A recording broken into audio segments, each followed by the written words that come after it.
this application here called VPN Monster, one of the best VPN applications you can use today. I'll be showing you guys how to use it like a pro. Stay tuned. This channel does not promote or encourage any illegal activities. All contents provided by this channel is meant for educational purpose only.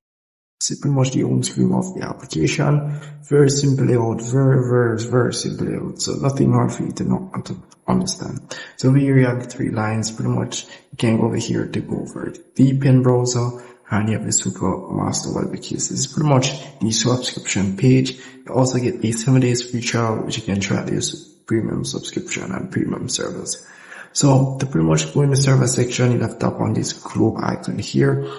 And this is where you go to select your servers. You can let it stay on the fastest server option, which is pretty much the free server, or you can use any one out of these 2 free servers. You only get 2 servers, actually 2 free servers.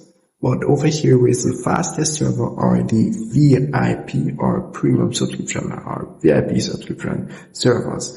So these are all the servers that they offer. And as well, you can enable the fastest server.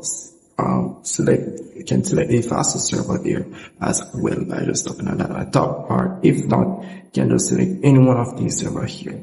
But I do recommend selecting the fastest server option to give you the best server that is working at the moment. So that's pretty much it. Once you have selected your server, you just tap on the connection button here, and it will ask for connection request. Once you tap on OK, you're pretty much good to go. VPN will be connected in no time. So it works very good. Also have a built-in browser which you can use as well.